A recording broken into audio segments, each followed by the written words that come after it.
My favourite hobby, यानी कि मेरी जो मुख्य रुचि है, मेरी जो है ना पसंदीदा रुचि है किस चीज़ के बारे में, तो ऐसे ऐसे या फिर कह सकते हैं ना शॉर्ट पैराग्राफ हमको एग्जाम में पूछे जाता है। चलिए इसको बहुत ही अच्छे से समझते हैं और दम है तो आप बोल के दिखाना। देखिए चलिए स्टार्ट करते हैं, ठीक है। One of my favourite hobbies is reading. मेरी काफ़ी हॉबीज़ हैं, ठीक है, मेरी काफ़ी रुचियाँ हैं, उसमें से रीडिंग मेरी उनमें से एक रीडिंग भी मेरी एक हॉबी है, ठीक है। It offers an escape into different world and perspectives enriching my understanding of life. Reading की वजह से देखो है ना काफ़ी कुछ फ़ायदे हैं, ठीक है।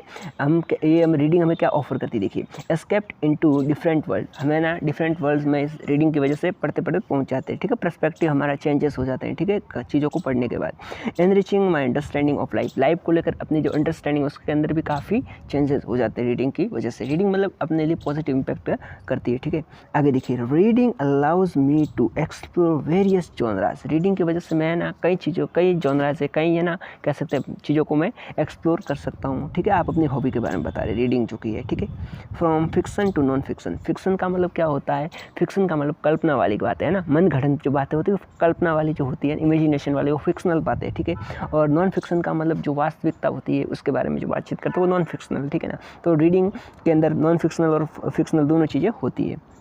And gain insights into diverse cultures and experiences. देखो रीडिंग की वजह से काफ़ी चीज़ें कल्चर्स के बारे में, एक्सपीरियंसेस के बारे में नॉलेज अपने को इम्प्रूव होती है, नॉलेज मिलती है, ठीक है।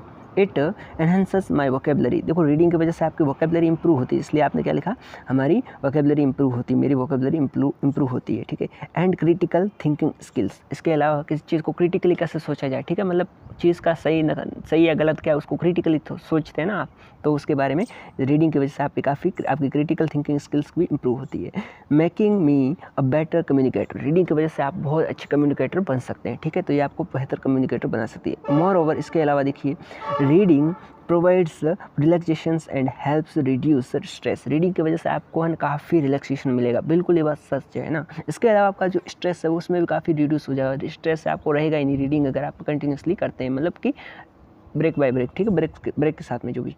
आगे देखिए, allowing me to unwind after a busy day.